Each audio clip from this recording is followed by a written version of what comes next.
ನಮಸ್ಕಾರ. ವಿಕೆ ಡಿಜಿಟಲ್ ನ್ಯೂಸ್ಗೆ ಸ್ವಾಗತ. ಪಾಕಿಸ್ತಾನದ ಜನರು ಶಾಂತಿಯ ಮಾರ್ಗವನ್ನು ಆರಿಸಿಕೊಳ್ಳಬೇಕು, ಇಲ್ಲವಾದಲ್ಲಿ ಭಾರತೀಯ ಸೇನೆಯ ಕೋಪವನ್ನು ಎದುರಿಸಬೇಕಾಗುತ್ತದೆ ಎಂದು ಪ್ರಧಾನಿ ಮೋದಿಯವರು ಎಚ್ಚರಿಸಿದ್ದಾರೆ. ಭಾರತ ಪ್ರವಾಸೋದ್ಯಮಕ್ಕೆ ಆದ್ಯತೆ ನೀಡಿದೆ, ಆದರೆ ಪಾಕಿಸ್ತಾನ ಭಯೋತ್ಪಾದನೆಯನ್ನೇ ಪ್ರವಾಸೋದ್ಯಮ ಎಂದು ಪರಿಗಣಿಸಿದೆ. ಇದು ಜಗತ್ತಿಗೆ ಅಪಾಯಕಾರಿ ಎಂದು ಹೇಳಿದರು. ಗುಜರಾತ್ಗೆ ನಿನ್ನೆ ಭೇಟಿ ನೀಡಿದ್ದ ಅವರು ಕಚ್ ಜಿಲ್ಲೆಯ ಭುಜ್ ಪಟ್ಟಣದಲ್ಲಿ ಸಭೆಯನ್ನು ಉದ್ದೇಶಿಸಿ ಮಾತನಾಡಿದರು. ಇದೇ ವೇಳೆ 50,000 ಕೋಟಿಯ ಅಭಿವೃದ್ಧಿ ಕಾರ್ಯಗಳಿಗೆ ಅವರು ಚಾಲನೆ ನೀಡಿದರು. ಭಾರತದ ಮೊದಲ ಪ್ರಧಾನಿಯಾಗಿದ್ದ ಪಂಡಿತ್ ಜವಾಹರಲಾಲ್ ನೆಹರು ಅವರ ಪುಣ್ಯತಿಥಿ ಇಂದು. ಇದು ನೆಹರು ಅವರ 61ನೇ ವರ್ಷದ ಪುಣ್ಯತಿಥಿಯಾಗಿದ್ದು, ವಿವಿಧ ರಾಜಕೀಯ ಪಕ್ಷಗಳ ಧುರೀಣರು ಹಾಗೂ ಕಾರ್ಯಕರ್ತರು ನೆಹರು ಅವರಿಗೆ ತಮ್ಮ ನಮನ ಸಲ್ಲಿಸಿದರು.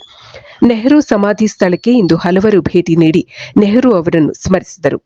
ರಾಹುಲ್ ಗಾಂಧಿ ಹಾಗೂ ಅವರ ಕುಟುಂಬ ಕೂಡ ನೆಹರು ಅವರಿಗೆ ನಮನ ಸಲ್ಲಿಸಿದೆ. ಪ್ರಧಾನಿ ಮೋದಿ ಅವರು ತಮ್ಮ ಎಕ್ಸ್ ಖಾತೆಯಲ್ಲಿ ನೆಹರು ಅವರ ಗುಣಗಾನ ಮಾಡಿ ಭಾರತದ ಮೊದಲ ಪ್ರಧಾನಿಯವರನ್ನು ಸಂಸ್ಮರಿಸಿದ್ದಾರೆ.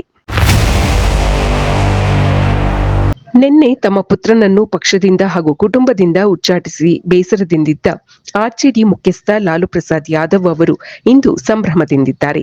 ತಮ್ಮ ಮನೆಗೆ ನೂತನ ಅತಿಥಿಯ ಆಗಮನವಾಗಿದೆ ಎಂದು ಅವರು ತಮ್ಮ ಎಕ್ಸ್ ಖಾತೆಯಲ್ಲಿ ಪ್ರಕಟಿಸಿ ಹರ್ಷ ವ್ಯಕ್ತಪಡಿಸಿದ್ದಾರೆ. ಲಾಲು ಅವರ ಮತ್ತೊಬ್ಬ ಪುತ್ರ ತೇಜಸ್ವಿ ಯಾದವ್ ಅವರಿಗೆ 2ನೇ ಪುತ್ರನ ಜನನವಾಗಿದೆ. ಮಗುವಿನ ಆಗಮನದ ವಿಷಯ ತಿಳಿಯುತ್ತಿದ್ದಂತೆಯೇ ಕೋಲ್ಕತ್ತಾಗೆ ತೆರಳಿದ ಲಾಲು ಅವರು ಪುಟ್ಟ ಮಗುವಿನ ಜೊತೆಗೆ ಕಾಲ ಕಳೆದರು. ಮೈಸೂರು ಅಭಿವೃದ್ಧಿ ಪ್ರಾಧಿಕಾರ ಮೂಡಾಗೆ ಹೊಸ ಆಯುಕ್ತರ ನೇಮಕಾತಿಯಾಗಿದೆ.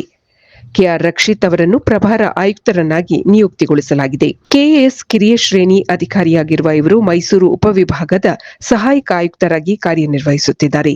ಇದೀಗ ಈ ಜವಾಬ್ದಾರಿಯೊಂದಿಗೆ ಮೂಡಾದ ಜವಾಬ್ದಾರಿಯನ್ನು ರಕ್ಷಿತ್ ಅವರಿಗೆ ವಹಿಸಲಾಗಿದೆ. ಈ ನೇಮಕಾತಿ ತಕ್ಷಣದಿಂದಲೇ ಜಾರಿಗೆ ಬಂದಿದೆ. ಕರ್ನಾಟಕಕ್ಕೆ ತನ್ನದೇ ಆದ ಬಾವುಟವನ್ನು ರೂಪಿಸಿದ್ದ ಮಾ ರಾಮಮೂರ್ತಿ ಅವರ ಪತ್ನಿ ಶ್ರೀಮತಿ ಕಮಲಮ್ಮ ಅವರು ನಿಧನರಾಗಿದ್ದಾರೆ. ಅವರಿಗೆ 100 ವರ್ಷ ವಯಸ್ಸಾಗಿತ್ತು.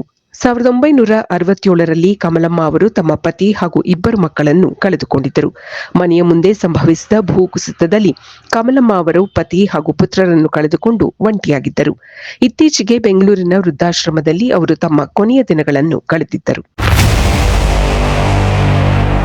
ದೇಶ ವಿದೇಶಗಳಿಗೆ ಹಾಗೂ ಪ್ರೇಕ್ಷಣೀಯ ಸ್ಥಳಗಳಿಗೆ ಅತ್ಯುತ್ತಮವಾದ ಟ್ರಾವೆಲ್ಸ್ ಅಂದ್ರೆ ಅದು Vikram travels and resort India private limited. ಹೆಚ್ಚಿನ ಮಾಹಿತಿಗಾಗಿ ಸಂಪರ್ಕಿಸಿ 96